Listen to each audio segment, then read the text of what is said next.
uh, quote you the premium, and before people would pay premiums in is an annual premium.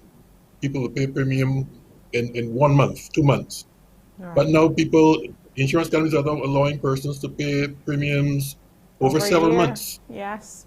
over some over a year, Yeah. which again allowing people to ensure that their properties are covered. You see, so present the insurance company with the value, with the valuation. Mm-hmm. Uh, some companies actually direct you to to whom to go and get the valuation done. And then, as I said, present that to the insurance company. They would, some may inspect the properties, some may proceed and insure the properties for you. As I said, allow you time to pay the premium over 7 months, Mm-hmm. and you have a policy in place. Uh, as far as age is concerned, not the age per se. The main thing is the condition of the property. Condition Okay. of the property. You can't have a property that not well maintained, termite infested, and so broken glass windows all around, and expect that to be insured. Because termite infested, you could imagine that's another situation where the Already roof is volatile. exactly. You see, so Yeah. the condition of the property is important, not the age. Because in fact, I drove around after the Elsa, and I saw a number of houses that were really old, but they withstood the ravages of the hurricane. You Mm-hmm. see, so it's not the age, it's the condition of the property. Okay. And the person's age doesn't matter either because essentially they're looking for insurance for the property. The Just property, not the age of the person. right. So as long as you have a what we call, as long as you have an insurable interest in the property, Right. you can insure that property, meaning that you are the owner, or if you are the caretaker, also you could insure that property for the beneficial owner of the Okay. property. What about businesses? How does it, is it more complicated for insuring a business? And I want you to comment too about, we've seen a lot of businesses like food trucks and stalls along the byways sometimes. So suppose somebody said they wanted to insure something like that. How does that work? Are those things considered? Yeah, well, you could say that everything is insurable, but Mm-hmm. obviously it comes with a price. So the higher the risk, the higher the premium. Again, as I said, doesn't compare to the value of the risk. You see, so uh, that's important. That you could own something for $100,000, but you would not be required to pay near to $100,000. You see, Okay. so yes, everything's insurable, and for businesses too. Mm-hmm. And businesses they'll have their coverages in place, covering perils that we mentioned earlier, Yes. the flood and the hurricane, the earthquake, etc. That is covered as well. Okay. Talk to me Well, the about. homeowners though, Go ahead.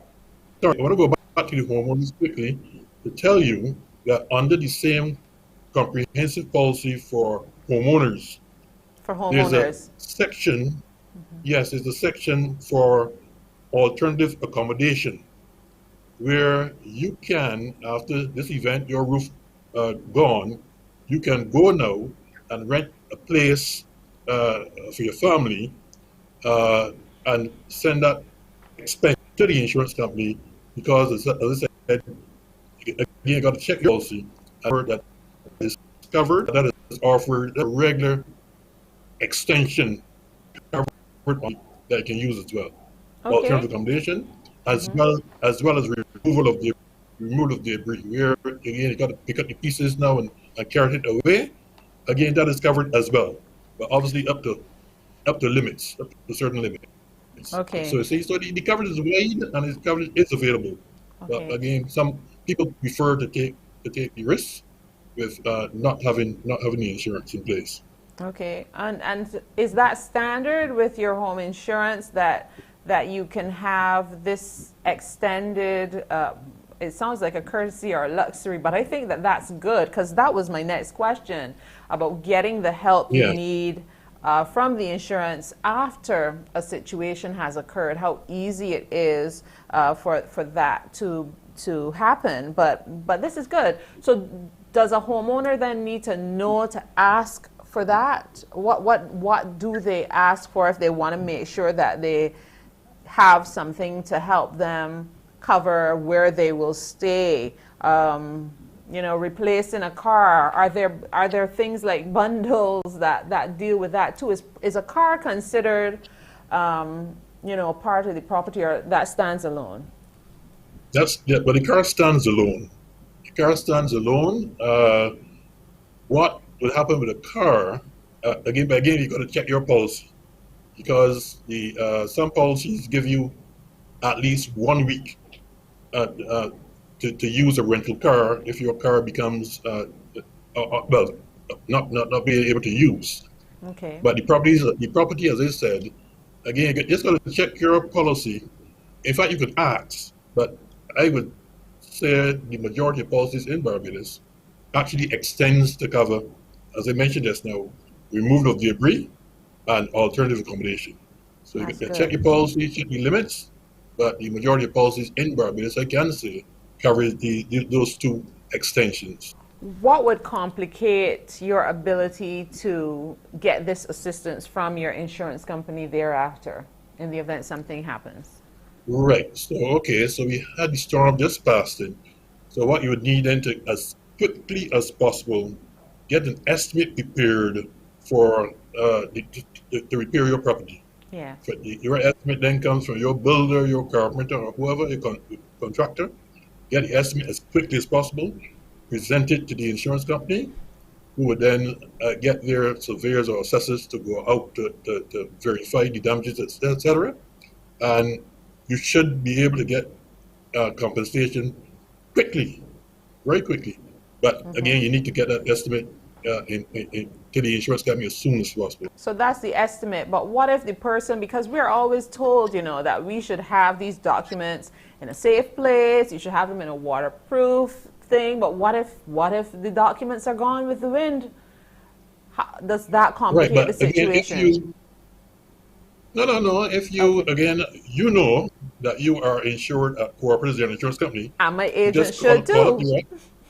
the right. Well, true too. You call up the company and said, okay, I have a policy with you. My home has been Yes. damaged.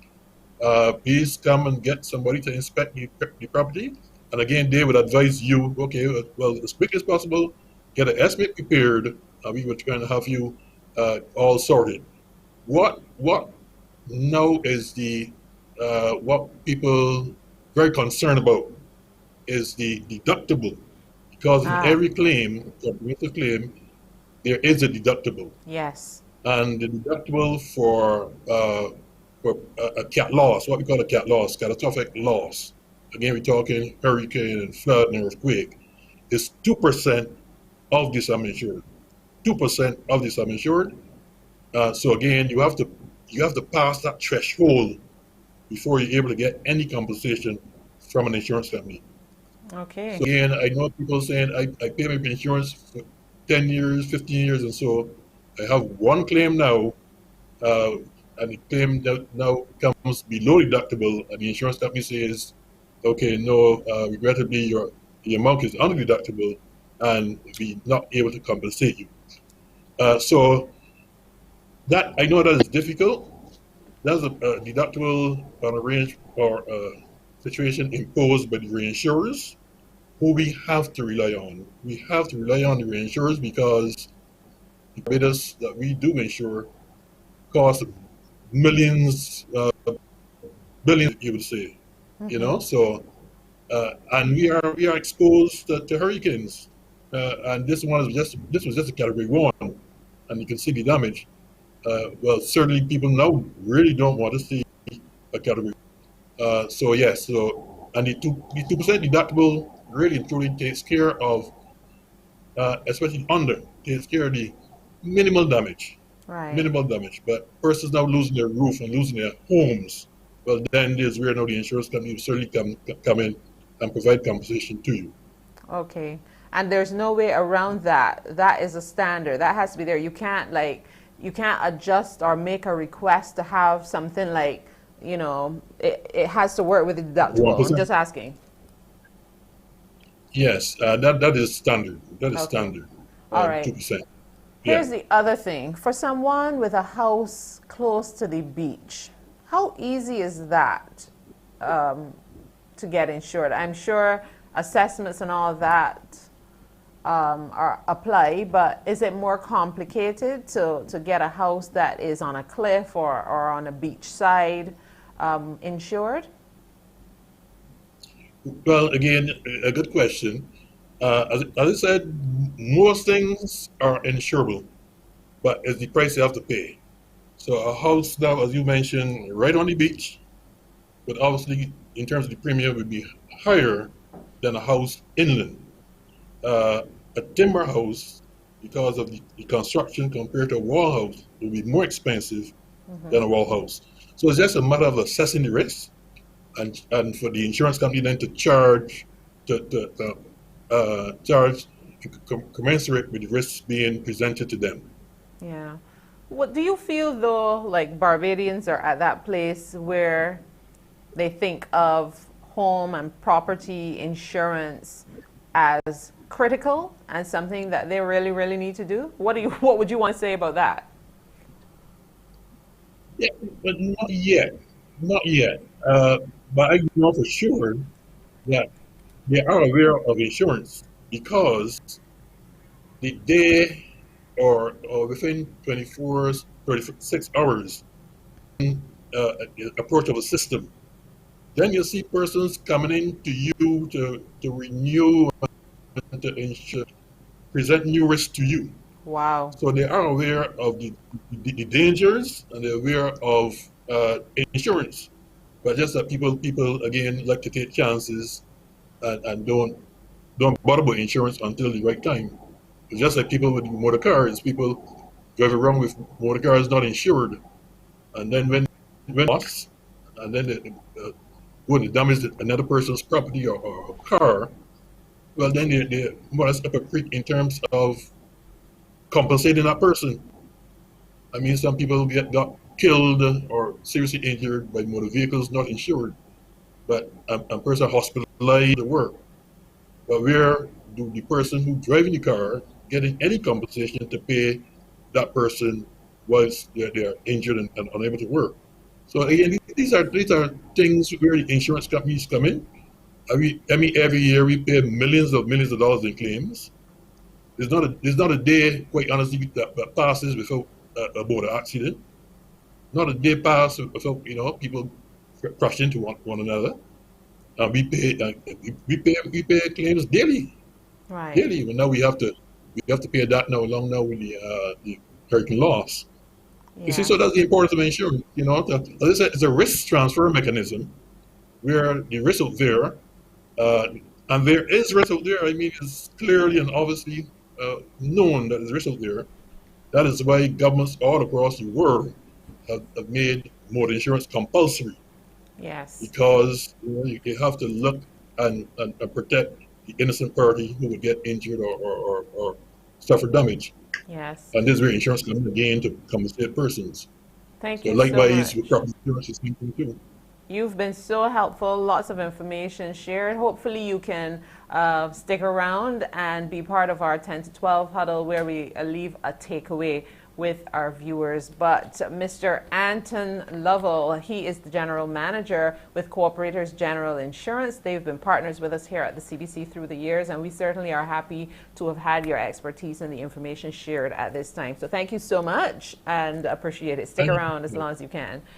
All Yes. right, we're Thank going you, to take a Cassandra. quick break. You're most welcome. We're going to take a quick break and we'll be back. We will talk about renewable energy and the place it has in our future as we look at managing disasters.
We're continuing now our conversation as we look forward after the storm.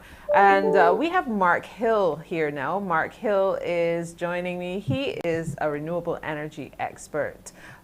He has been spending time with us in different areas here on the CBC. And so I really thought it would be fitting to get his expertise as we look at the place of renewable energy as we continue to build better and become more resilient and efficient, even in the face of disaster. Mark, good morning.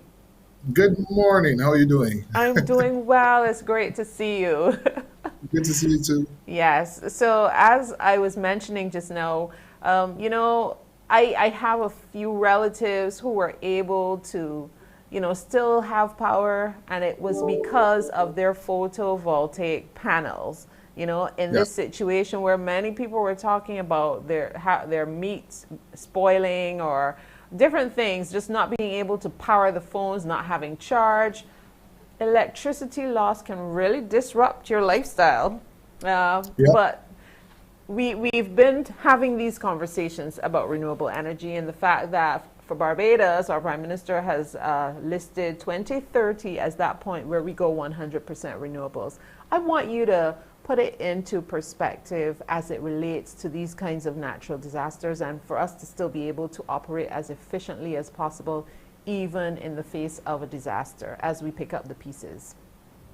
Yeah, absolutely. The reality is that this Hurricane Elsa really reminds us of the necessity to think about how we design and how we build um, within a small island, developing states, big ocean reality.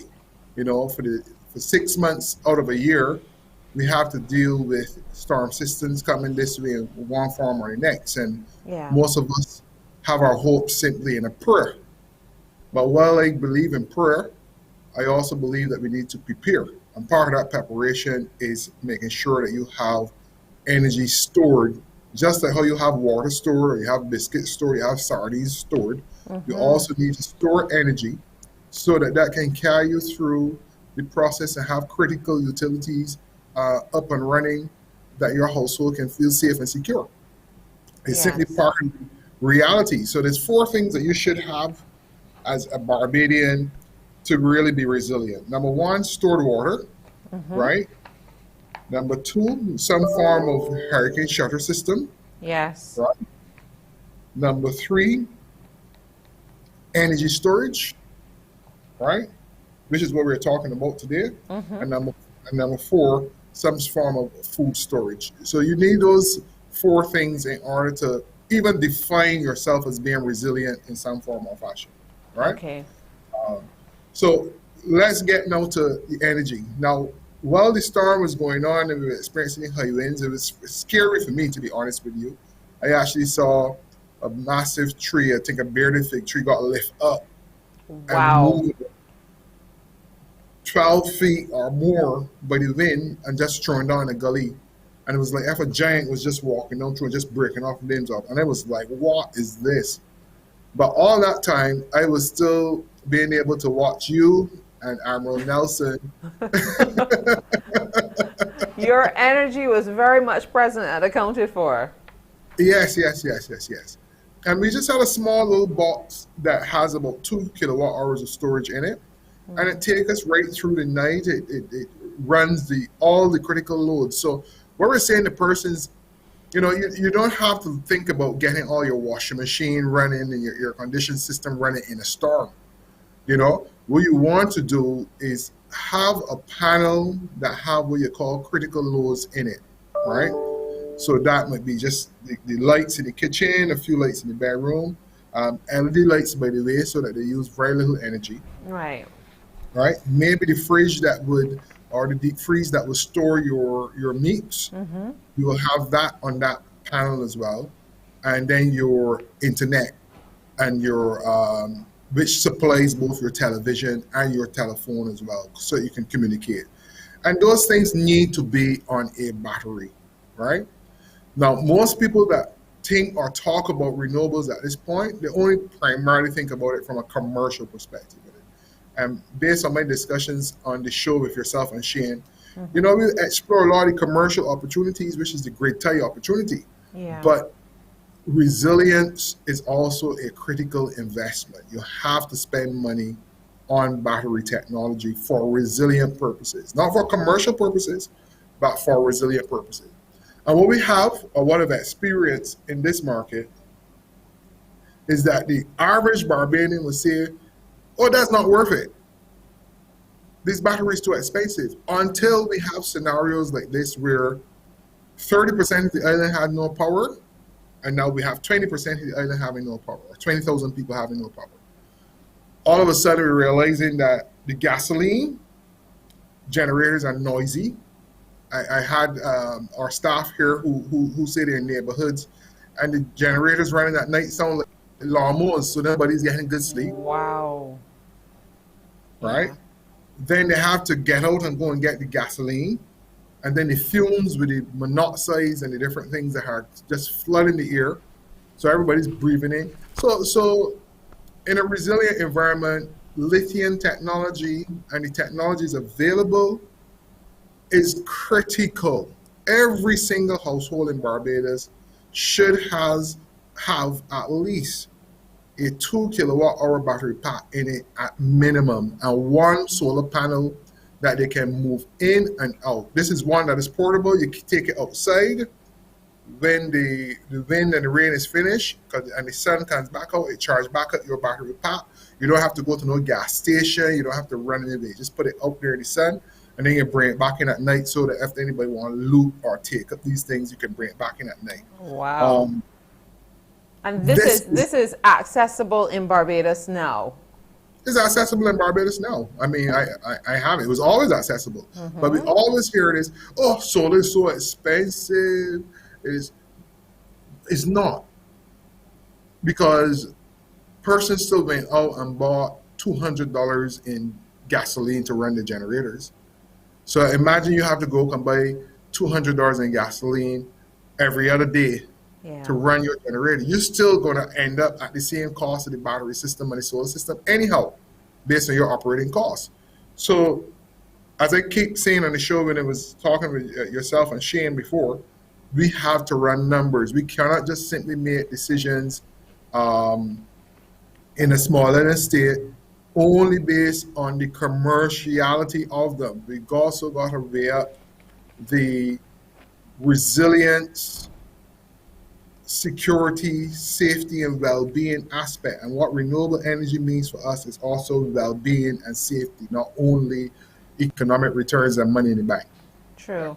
Okay, so Mark, tell us a little more about what the average home then needs to have to be able to power the critical things, or to be able to power the house. Because I don't know what it is or what the resistance is, but I guess people are used to what they're used to. But if they recognize that, you know, they were able to get power maybe from a relative who had, or a neighbor who had photovoltaic panels and those batteries to store the energy that was able to power 2 homes, what do you need to have to be able to do something like that? Yeah, I use a piece of technology called the EcoFlow Delta. I mean, you can think this tech is like off the charts, to be honest with you. It's a lithium pack, but it has the capacity to, you can put anything at it. I vacuum my car with it. So this thing can take any sort of licks at all. It's one of the best pieces of battery technology on the planet. Right. And I think a box like that, and it only costs like what, let's say $3,000, $4,000, but it gives you a massive bang for the buck. So that allows you to plug a PV panel straight into it. So you would just need one, maybe 420 watt solar panel, one EcoFlow Delta. 420 watts. Yeah. 420 watt panel with one EcoFlow Delta. You connect that, and boom, you're gone. You can run your whole home. You can run your whole home, fridge, and everything in it. It's just a remarkable piece of technology. Also, I know that Carlton Cummings from Acceleron. Oh yes. He also has some technology there, which is 8 kilowatt hour bank. Um, and Barbadians can invest in that as well too. So the tech is here, right? Yeah, the EcoFlow right there. I had that in my home. That is what I was using to actually watch yourself on Emerald. What's It's the light. nice? What's the real scale of it? Give me an idea of the size. That is 9 inches wide by a foot tall by a Wow, foot wide. So you that's can actually small. lift it up, and yeah, it's small, but that powers an entire home. It's just a mind blowing piece of technology, and I think if you're going to make an investment, every single household in Barbados should have one of these. Okay. Uh, you should. You just cannot be in a small island dealing with hurricanes and not have this available to you. So you don't have to do the big investment of solar panels on the roof, but just having this and maybe a thin film panel, you could just roll out in the sun, put two rocks at the corner just to keep it flat till it charges back up. Because the EcoFlow can also charge up with your car, so you can plug it into your cigarette light and it charges back up there. Look at It that. can also, yeah. So you have different options to charge this up. This give you flexibility and stuff like that. So it's just a, Okay. a mind-blowing piece of technology but every household should have either the Delta or the Pro Max or one of those in it in some form or fashion. We just can't go forward anymore without batteries in place. Yeah. Do you see us moving in the direction of like automatically including alternative energy in housing, for example, as we're looking at building more resilient, but my thinking was also we need to build more efficient housing as well. So is that something you would push for or are pushing for? Yeah, I'm pushing for it. There's the commercial aspect of the business. We want to be able to, you know, keep the utility in place. Is served us. Has done a fantastic job. But the reality is, as small island states that deal with hurricanes coming every day, resilience means batteries in every home. That's what resilience means. Just cut away all the flat. It simply means everybody having battery technology that whenever the grid goes down for even an hour. I have neighbors that up to this morning they haven't had electricity since last week, right? Right. Um, it means that this stuff must be integrated into the household. Now, with solid state technology that's coming out, it can be so well integrated that batteries are actually part of the construction material. So the battery is actually built into the wall itself, or the Nice. whole house could be a battery. That is where this technology is going. So um, resilience means batteries for Caribbean people. As Okay. simple as that. Is anybody already building like that in Barbados to the best of your knowledge? Yeah, we do have a few homes that run 100% on off-grid systems right now, right? And built into the Uh, walls as well? no, not built into the walls Not as yet. Everything is yet. screwed on from the outside or wherever the Okay. case may be. But that technology is in the pipeline and Yeah. it should be available very soon. Yeah. That sounds good, and that's something to look forward to because that's bringing me now to my next question. I did see some footage of photovoltaic panels being ripped off of some roofs as well. What can you tell us about installation and the proper installation and installing in a way that, as much as possible, you know, they stay put? What can you tell us? 'Cause this was one of the Yeah. images I recalled.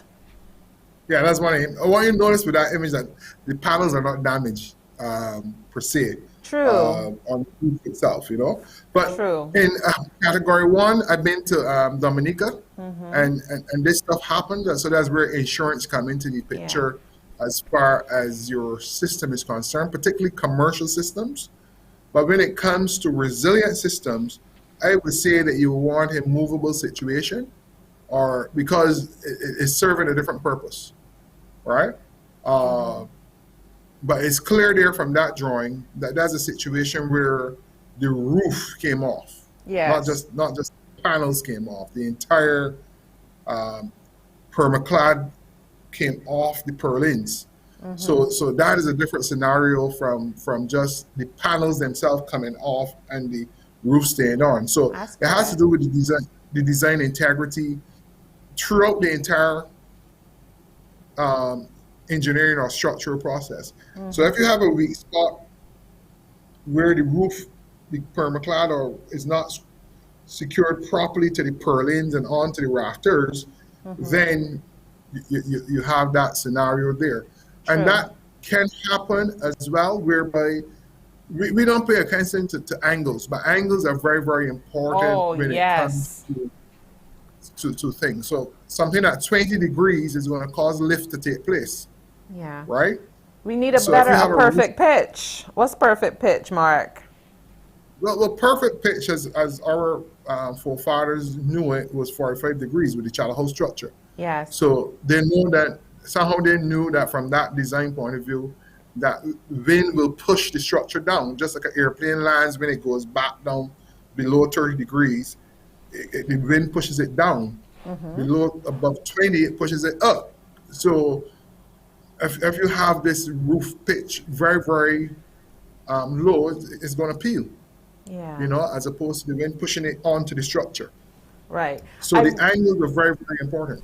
Absolutely. I was hoping to have an architect join us. I remember Stanton Hayes doing a design for me, and he focused a lot on concrete roofing, and talked about the potential for growing things on top of the roof. You'd be growing things there, and he explained a number of things, how that helps to keep the house cool when it's hot out, and how it enables you to have sustainable living if you wanted to take it to growing vegetables as well. But it also could provide a more sturdy space for, say, your panels. What are your Yeah. thoughts on that? You have an understanding of design and how that works. Yeah, absolutely. I mean, you can have the concrete plinths cast straight into the roof itself, so you have greater security, and then you narrow the gap between the panels and the roof itself, so that the wind doesn't have anything much to grip or to get under to cause lift to take place. Yeah. So design is key, and I will keep echoing it over and over. We suffer a great deal from poor design, and and we have to design in a more sustainable way because we're in line of fire for 6 months, Yeah. and and it's very, very critical that we sit down with our architects or the draft people and not say how cheap, give me the cheapest house I can get. Now, one of the things that I noticed from the footage was the distance in rafters for a lot of the roofs that came off. I saw rafters that 5 feet apart, and I also saw 2 by 2 um, Pine? pine being used to secure the permacloud. I was like, who uses 2 by 2 on a roof? You know, um, Yeah. so while we're trying to save a dollar here and save a dollar there, you know, um, good design is very, very critical to make sure that we have a very strong, secure space to live and operate in. So we really have sent out, sincere regret for the folks that lose their homes and stuff like that. Absolutely. Yeah, and we here at BIDC, we're working with the National Housing Corporation to make sure that we can provide space that they can work in to start to rebuild the homes and repair the roofs and stuff like that. So we're doing what we can here.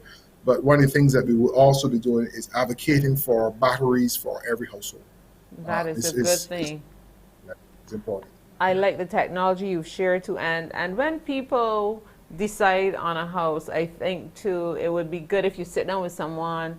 You can make the safety aspects of the house a part of the design. Like shutters can be stylish as well. There are ways to do these things. But we're going to take a quick break, Mark, and we'll be back to talk a little more as we get closer to wrapping up my 10 to 12 for today. We'll be back.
We've got 8 minutes away from the hour of 12 o'clock. And of course, news comes your way. CBC Newsday comes your way at noon. And you will get that update, the midday update as well.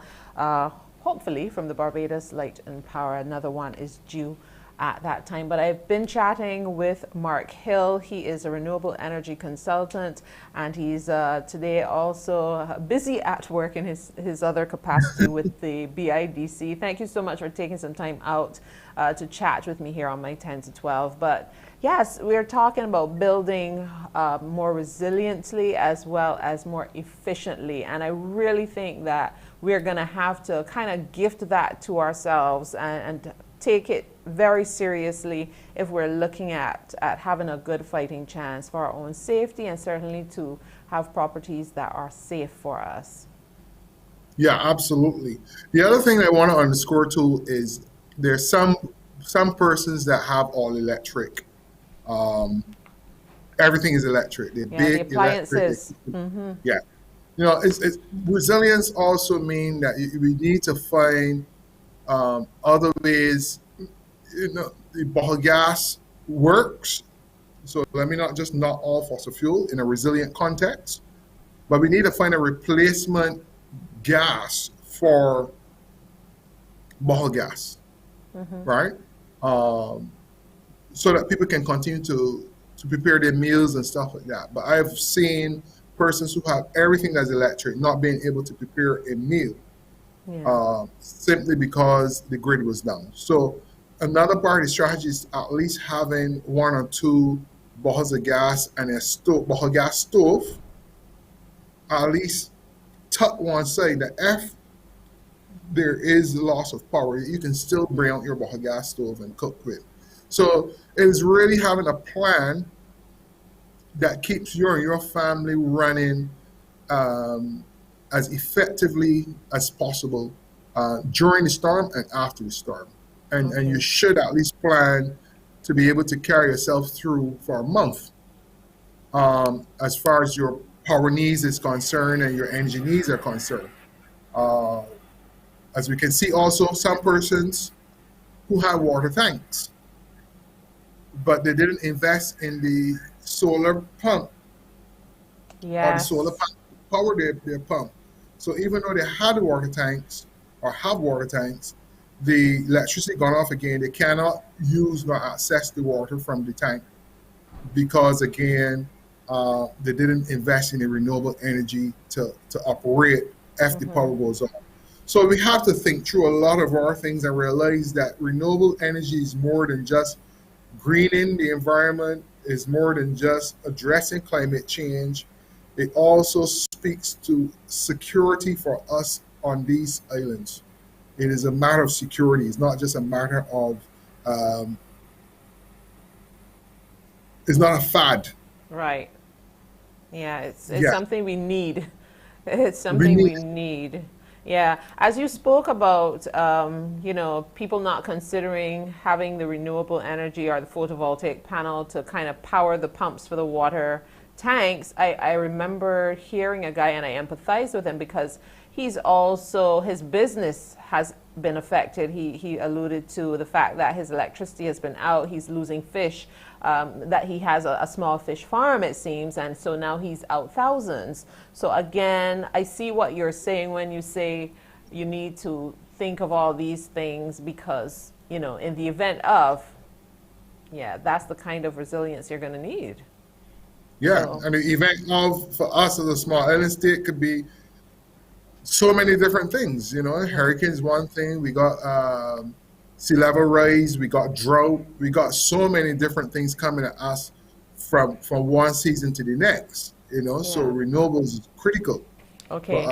for our well being. Yeah. So what you said is if every Barbadian household works toward acquiring at least a 420 watt panel, photovoltaic Mhm. panel, and that EcoFlow Delta box, the device that's Yeah. like a foot tall and 9 inches wide, you can Yeah. have power for your property at least for up to a month, or that's a different story, just so I'm clear. Yeah, for more than a month because once the sun comes back out, the storm goes, you put the panel out. It's just going to keep Yeah. recharging, recharging, recharging. So you got perpetual power going on.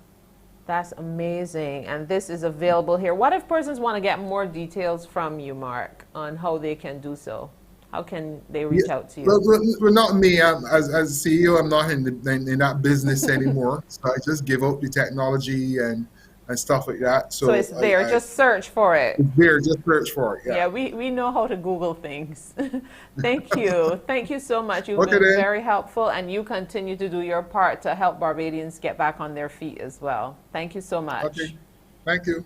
All Okay. right. Mark Hill, he is a renewable energy consultant, and he's also in another capacity now at the BIDC and doing his part to make sure that those Barbadians who've been directly impacted can get back on their feet. I also want to extend thanks to Mr. Anton Lovell for joining me today from Cooperators General Insurance. He's their general manager, and he shared a lot on insurance, what it is, how it works, when to get it, why get it, how it helps you after a disaster. And we also heard from Dr. Keo Ford, a psychiatrist. She, of course, let us know that it is absolutely paramount to take care of that mental health, and there are options. Remember, if you think that there's a concern, there are numbers that you can call, and we want you to take advantage of this information. Just trying to find that number so I can share it with you. It's escaping me at this time. 536 3091 if you need to get details on how you can assist, make sure that you keep your mental health in tip-top shape. I want to thank you for joining me on my 10 to 12 today. Just be safe. I'll see you next time.